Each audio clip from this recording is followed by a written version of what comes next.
opening question for me, Donna, is why don't you tell me a little bit about this scholarship, the Kevin Gobrecht Scholarship Fund, and just tell me what it's all about and kind of the details behind this scholarship. Okay. Upon Kevin's death, when he ran with the Outlaws, and he was killed in September of 1999 while racing with the Outlaws in Nebraska. And anybody who knows racing realizes what racing fans and family are. I mean, they come forward with support and love and support. And when Kevin was killed, people came forward with donations to us that we certainly didn't want the money for. And he raced for Amoco, a Fortune 500 company, and they made a memorial t-shirt for Kevin. And that t-shirt was shipped all over the world, not just the United States, but we sold shirts in France and Switzerland. And when the money came in, we needed to do something with it because we certainly didn't want to use it personally. And Kevin's education was always very important to him. Kevin skipped his senior year of high school, went into college early, and maintained the dean's list while working full-time in the family business. He also had a small motor business that he ran for micro sprints and went to school and raced. So he was proud of his education, and we just felt that scholarships would be the way to do it. So we established a scholarship with New Oxford School District because that's where he graduated, and then also give one away through the speedways to a race fan or a driver, whatever. And just with the details behind the money, I think if I read the press release correctly, if I remember correctly, is it $7,000 total, or what's the Yes. total there, and kind of how is that divvied up? The $3,000 is at New Oxford School District, and what they've decided to do is divide it up into three separate $1,000 scholarships. The one that we give through the racetrack right now, we're doing one $3,000 scholarship.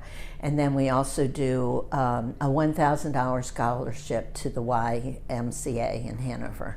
Great. And then in terms of the selection process, kind of before we get into the legacy that Kevin has left behind, just the details behind that, in terms of people applying, kind of what you guys are looking for in terms of recipients of this scholarship, what is the details behind that? Well, the school district handles the criteria there.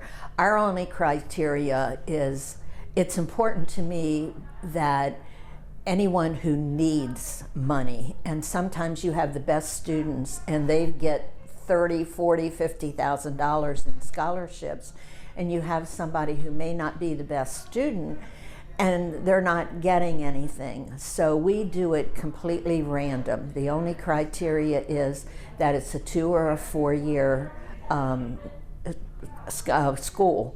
And we've even had, we think about people who want to be plumbers or electricians. They're trade schools and they don't have help either with it. So we just narrow or widen the criteria for it so that we can give to those in need. And then the application process, I believe the deadline is June 10th, is that Yes. correctly? Yes. And then how do people go about filling that application? What details are required in that application? The application is online on www.kevingobrecht.com.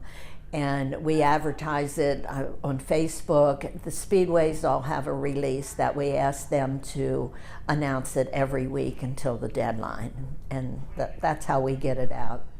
Okay. Now, since this scholarship has been put in place, I mean, you guys have helped dozens and dozens and dozens of people kind of help them get through and achieve those educational dreams and help them out, because I mean, I was a student not too long ago. I know how expensive it can be to get that education. For you, and it sounds like for Kevin, it was a very big aspect and importance in his life about this education. I mean, it's not easy to do all the things that you're saying, plus Yes. stay on that dean's list and do all that stuff. So to be able to fulfill something that was so important to him and give that opportunity to dozens of people who really, really do need it. I mean, how special is that for you and your family to kind of continue the legacy of Kevin Gobrecht's name through this scholarship? Very important, and because we were so proud. Kevin was a good student. He was a great racer. More than anything, he was a great guy. I mean, anybody who knew Kevin knew the smile that was on Kevin's face and the sincerity he had for driving, but also the importance of his education. And he didn't put that aside with racing. He knew that both were important. And his dad will always say he had the weekend that he ran and he won 3 sprint car races in 24 hours. And his dad said the proudest he was he was at work at 8 o'clock the next morning, you know. So it's like that's the kind of man he was. And he still kept his grades up and everything else through it. And then when you think about kind of the whole journey from, you know, Kevin Gobrecht's life to the scholarship, to the outpour support that you guys received following the tragedy. I mean, the whole, from the start to beginning, it just shows, to me at least, a reflection of how tight-knit this racing community really is. And, you know, getting the support when you didn't ask for it, when that first came out, for that to turn into this wonderful thing that has been supporting so many people, giving right back. I mean, just talk about how this scholarship and the journey to lead up to this scholarship has really been a reflection of just that, of how tight-knit the racing community is, and that it seems like when people are going through a tough time that they'll have your back. I don't think people who are not in racing realize what it's like. I mean, they're people you see every week. You see the same people, and I guess it's the same with high school sports or anything. You see the same people all the time, and your children are playing together. And that's what you find with racing, and they help. I mean, they're the meanest competitors in the world on the track, but if that driver that's pitted next to you needs help, there's everybody over there helping them get ready to go out on the track, and the support that we have received. And besides the scholarships, it's important for us to help out racing. I mean, we have helped and sponsored go-kart races, microsprint races, you know, 410 races. We have the memorial races at 3 tracks now, and it's all to help. We've helped the museum with trying to get a director there. We've offered our financial support to hire a full-time director there. We've helped York County Racing Club with their endeavors on it, and then sponsoring the smaller races throughout the different series, because that's what Kevin would want us to do. He was always giving, and Kevin was not one who would say, someday I'm going to do this. Kevin went out and did it, and he had that zest for life, and we just want people to remember that on him. And it's sad now because it's 25 years, and a lot of the guys who are out in the track now never knew Kevin Gobrecht, but their dads knew Kevin Gobrecht or even raced with him, and I'll still see them and they'll tell me stories. And the memorial races are so heartwarming because they'll come up and say, oh, I remember Kevin when he did that. And Kevin was kind of a small guy. My other 2 boys are fairly tall, but Kevin was about my size, and I've always told him he was little, but he was mighty. And I think he really remembered that and felt that. And he was just a big guy with a big heart and a big smile. And I'm a little guy with a big heart and a big smile. And I mean, it's amazing that, you know, obviously it's sad to think about because there's those people that 25 years now you mentioned that, you know, they never met Kevin or knew kind of the person that he was, but on kind of the positive side of it, this scholarship, those memorial races, his name lives on, which it would not have rather lived on if there wasn't this initiative and this putting forward. So to see that his name is living through the legacy of what you're saying, right, helping other people and doing that, not saying I'm going to do that tomorrow, I'm going to do that right now. And that's what you guys are doing. You're helping people in this moment in time to kind of carry that on and see his name out there. How special is that for you? Very special. And like last night I was watching the World of Outlaws race on pay-per-view, and their World of Outlaws rookie is the Kevin Gobrecht Memorial Rookie of the Year. So you hear, and I heard Johnny Gibson say the contenders for the Kevin Gobrecht Rookie of the Year award. So things like that make us so proud of the man that he was, that people have recognized that. And then just final two questions for me.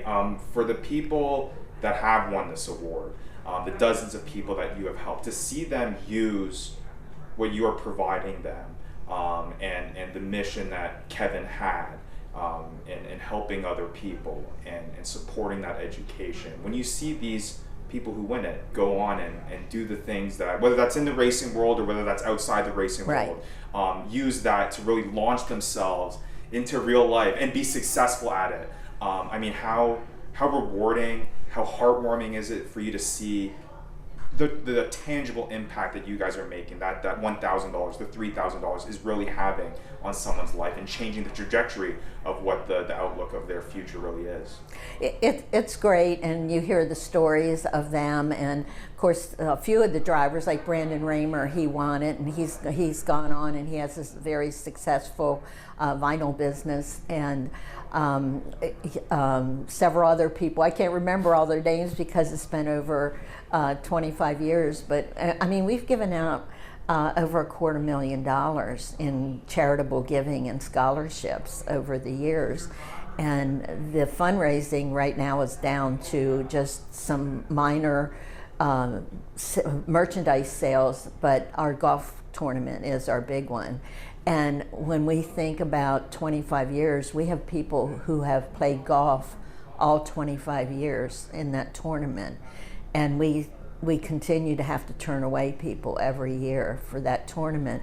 And they're not there because it's a golf tournament. They're there because they remember Kevin and they want to support us in our endeavors. And that means a lot. And I guess that's the follow-up question is to get that support from the community. I know we talked about how tight-knit the community is, but specifically when it comes to receiving the donations, people coming out to your golf tournaments and things like that, how special is it that despite 25 years later, there are people that are making an effort every single year? They have that marked on their calendar, like that's something that I have to be at because I know that it's making a difference. A lot, and we'll have guys who play golf, and they'll ask us for the date for next year, so they can put in their vacation requests so they can play, and that means a lot. And it's a fun day. And I always say at the beginning of the tournament that it's not about good golf; it's about having a good time. And there's always something that happens during that day that Kevin reminds us that he's around, like a deer might run across the course or something like that, or something funny that somebody will do that they'll say, Kevin made me do it, and things like that. And then last question for me is a message that you have for applicants of this scholarship, for people who receive the scholarship and are thinking about what to use it for and how that's going to help them kind of launch them into life. What's a message that you have for people out there that need that help and the people that you want to help ultimately? Do it. Just do it. I mean, Kevin knew that we wanted him to have an education, and he knew what he wanted to do, and he wanted to be a professional driver, but he wanted that backup as well. And I know that Kevin, when I hear some of the Amoco representatives talk about when Kevin interviewed for the World of Outlaw ride, if Kevin wouldn't have had a good education and been well-spoken, he wouldn't have gotten as far as he was. People used to talk about race car drivers are hicks or farm boys. Not anymore. If you want to be a successful race car driver in any class, you need a good education. You need to know how to represent yourself in the world, and that education's important.